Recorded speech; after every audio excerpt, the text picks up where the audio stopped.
এত রাত্রি হয়ে গেল, ফিরছে না কেন বলতো? আমিও তো তাই ভাবছি। ফোন করেও তো একটা খবর দিতে হয়। দেখবি এসেই বলবে চা চাই। ও রিন্টু, একটু থাম না বাবা। সত্যি তোর জ্বালায় না একটু কথা বলার উপায় নেই। আমি তো রেল গাড়ি চালাচ্ছি। তা তোর ঘরে গিয়ে চালা না, মাথা তো ধরিয়ে দিলি। থাক থাক থাক থাক, মা কাকি জেঠি ছাড়া ওকে এখান থেকে নড়বে?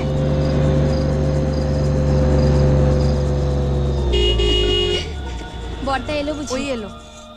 এই চলো চলো চলো, জেঠু এসে গেছে। এখনো খেলতে দেখলে ভীষণ রাগ করবে। তাড়াতাড়ি করো, নাও নাও সব হাতে নাও। চলো চলো তাড়াতাড়ি তাড়াতাড়ি। আসতে দিদি আমি চাটা করে নিয়ে আসি।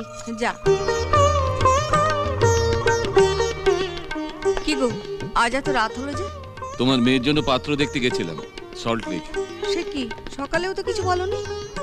এত বলার কি আছে, এই তো বীরেন নরেন সব সঙ্গে গেছিল। হ্যাঁ বৌদি, ঘর দেখে ছেলে দেখে তোমার দেওরদের খুব পছন্দ হয়েছে। রিয়াকে ওরা কাল দেখতে আসবে। একেবারে কালই? অসুবিধের কি আছে, মেয়ের বিয়ে যখন দিতে হবে তখন আজ আর কাল। না, আমি বলছিলাম যে অত চিন্তা করো না, তোমার মেয়ে একেবারে রাজরানী হয়ে থাকবে। বড়দা আপনার চা। হ্যাঁ ছোট বৌমা, ছেলের বাড়ি থেকে কালকে রিয়াকে দেখতে আসবে, ওকে তৈরি রাখবে। রিয়াকে দেখতে আসবে? সত্যি? আপনি কিচ্ছু ভাববেন না বড়দা, রিয়ার সমস্ত ভার আমার। বড়দি, বড়দি আমি বড় নিচে ড্রয়িং রুমটা। তুই কি পাগল হলি ছোট? রাত্রিবেলা পরিষ্কার করবি? থাক, ওসব সকালবেলা হবে। মেজদি, এই ফ্লাওয়ার বাসটা ওখানে রাখি। ওমা ছোট, তুই রাখবি? তাতে আবার কথা কি, রাখ না ওখানে। এই মিজো, হ্যাঁ দিদি। এটা এখানেই রাখ, বুঝলি? বড়দি, আচ্ছা। হ্যাঁ? এই কার্পেটটা তুলে রাজস্থান থেকে আনা কার্পেটটা পেতে দি। আরে পাত না, তোর পছন্দ সবার সেরা, বাড়ির সবাই জানে। পাত। রিন্টু, রিয়া দিদি কোথায় রে? দিদি তো কলেজ যাবে, এখনো বাথরুমে চান করছে। এই রিয়া দিদিকে ডাকতো, বল আচ্ছা। বড় মা ডাকছে, যা। দিদি, এই দিদি, দিদি, বড় মা ডাকছে।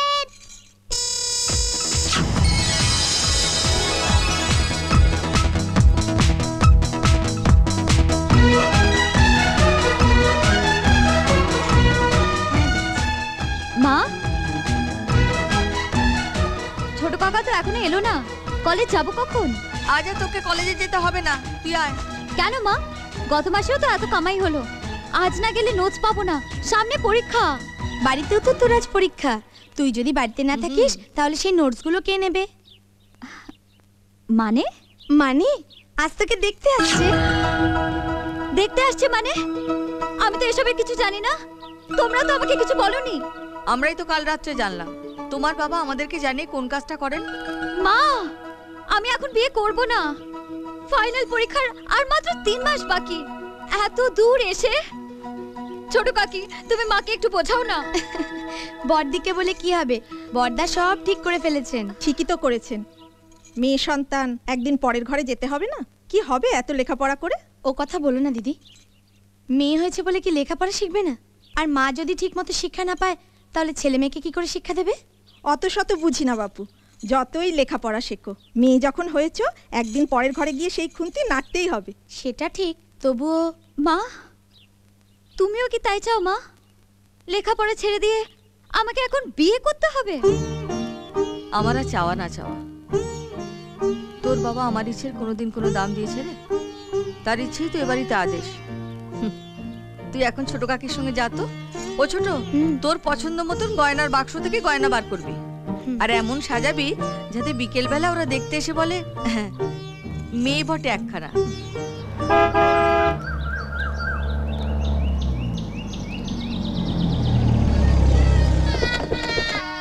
নমস্কার। আসুন আসুন আসুন। নমস্কার। নমস্কার। এসো এসো। আসুন আসুন আসুন বসুন। আসুন বসুন, আসুন বসুন বসুন বসুন। আপনি বসুন। থাক থাক বাবা থাক, বসো বসো। আরে ঠিক আছে ঠিক আছে, বসুন বসুন। আমার ফটো দেখি আমাদের পছন্দ হয়ে গেছিল, তবুও ছেলে মেয়ে সামনাসামনি, বুঝতে পারছেন তো? আজকালকার ছেলে মেয়ে তো। আমাদের ভাইজি কিন্তু আজকালকার মেয়েদের চেয়ে একদম আলাদা নলিনী বাবু। হ্যাঁ, দাদা ওকে নিজের হাতে তৈরি করেছে। এরকম রুচিশীলা নম্র মেয়ে চট করে দেখাই যায় না। হ্যাঁ, জানি জানি আপনাদের মতো এরকম একান্নবর্তী পরিবার আজকালকার দেখা যায়। আসলে আমরা ঠিক বৌমা চাইছি না, আমাদের একটা মেয়ে চাই। রাখ, চা গরম আছে তো? হ্যাঁ হ্যাঁ একটু মিষ্টি মুখ করে দিন। বাবা আরে বাহ, কি এ কি করেছেন কিচ্ছু না, মন্দবাবু? কিচ্ছু না। এই সামান্য কি সব ব্যবস্থা নিন। করেছেন? আমাদের মেজ বউ, নমস্কার। সুগার টুগার নেই তো? দোকান নেই তো মুশকিল, ওই জন্য তো সমস্ত মিষ্টি মিষ্টি খাওয়া বন্ধ করে দিয়েছি।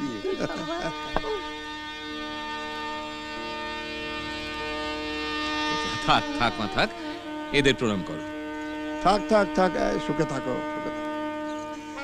থাক থাক। এ হচ্ছে রিন্টু। শিক্ষা দেখো। এখানে বসো। Very smart. এবার তোমার নাম বলো। আমার নাম ধীমান। এবার বলো তো তোমার নাম কি? আমার নাম রিন্টু, রিয়া দিদির ভাই। তা বল কিন্তু আমাকে শালা বলতে পারবে না। ঠিক আছে, বলবো না, কিন্তু তুমি আমাকে কি বলে ডাকবে? জামাই বাবু কমলা লেবু। ওই ছড়াটা মনে নেই?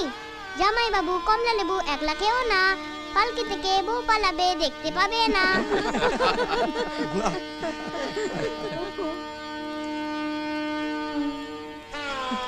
আচ্ছা মা, তুমি এবার এসো।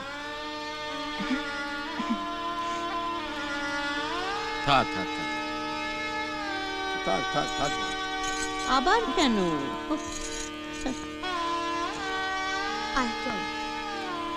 মেয়ে আমাদের খুবই পছন্দ হয়েছে মহেন্দ্র বাবু। এবার কবে আমাদের ওখানে আসছেন বলুন? আমরা তো আগে গিয়েছিলাম, আবার কেন? তা বললে কি হয়? আবার আপনার পদধূলি পড়ুক আরেকবার। হ্যাঁ সত্যি, সেই দিন সবাই মিলে আমরা একটা দিন ঠিক করে ফেলবো। সত্যি দাদা, রিয়া আমাকে আমাদের এত পছন্দ হয়েছে যে ওকে আর ছেড়ে থাকতে ইচ্ছে করছে না। যত তাড়াতাড়ি সম্ভব 4 হাত এক করে দিতে চাই। ও ছোট কাকি, এখন আমি বিয়ে করব না, অ্যাটলিস্ট ফাইনাল পরীক্ষাটা তো দিতে দাও। রিয়া, তুই তো তোর বাবাকে চিনিস, যা বলবেন তাই করতে হবে। আমি ওসব কিছু জানি না, আর তোমাকে কিছু একটা করতেই হবে। আমি কিছু জানি না। শোনো না দিদি। আচ্ছা, আমি এসব শুনে কি করব বলতো? আমার কথা কে শুনছে? কিন্তু ও তো বিয়ে করবে না বলছে না, বলছে শুধু পরীক্ষাটা হয়ে যাক। আরে বাবা, এই কথাটা ওর বাবাকে কে বোঝাবে? মেজো, তুই বল না। উরি বাবা, আমায় ছাড়ো দিদি। দাদার মুখের উপর কথা বলার সাহস আমার নেই। ওটা ছোটই পারে, তুমি ওকেই বলো। তুই বল। বা মেজদি, খালি ছোটর ঘাড়ে বন্দুক রেখে ফায়ার করা, তাই না? কিন্তু রিয়ার কথাটাও তো একবার ভাবা উচিত। মাত্র 3 মাসের জন্য অনার্স গ্র্যাজুয়েটটা হাতছাড়া করবে। থাক থাক, হঠাৎ এত প্রণামের ঘটা কেন? না মানে বর্ধমানে কাল বদলি হয়ে যাচ্ছি তাই। বসো বসো। দেখো প্রতাপ, তোমার এই চাকরি, এই বয়সে বদলি, এসব কোনো কিছুরই দরকার হতো না। তুমি আমার ভাই, যার তো হলেও তো ভাই। এই রয় অ্যান্ড ব্রাদার্স আমাদের পারিবারিক কোম্পানি। এতে তোমারও অংশ আছে, রায় ভিলাতেও অংশ আছে। আজ থেকে 20 বছর আগে তুমি বাড়ি ব্যবসা সব ছেড়ে চলে গেলে। না গেলে তুমি কি আমায় তাড়িয়ে দিতে না বর্দা? হ্যাঁ দিতাম। যে অন্যায় তুমি করেছিলে আমি তাই করতে বাধ্য হতাম। জ্যাঠামশাই মারা যাবার পর আমি তোমাকে বাবার স্নেহে মানুষ করেছিলাম, তুমি তার মর্যাদা দাওনি। আমাকে না জানিয়ে ভালোবেসে বিয়ে করেছিলে। ওই ভালোবেসে বিয়ে করাটাকে আমি কোনোদিন মানিনি আর মানবও না।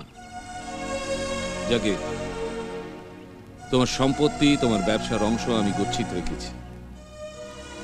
যেদিন খুশি তুমি বুঝে নিতে পারো। তোমার ভালোবাসাই যখন পেলাম না, তখন ওসব নিয়ে আমি কি করব? অনেকদিন এই শহরে ছিলাম, রায়ভিলাতে না গেলেও আমি জানতাম তুমি কাছেই আছো। তোমার উপর দিয়ে যা ঝড় গেছে তা চোখে না দেখলেও আমি সব শুনেছি। আজ এতদিন পরে এই শহর ছেড়ে চলে যাচ্ছি বলে তোমায় প্রণাম জানিয়ে বিদায় নিতে এসেছি। আমি আসি বর্দা।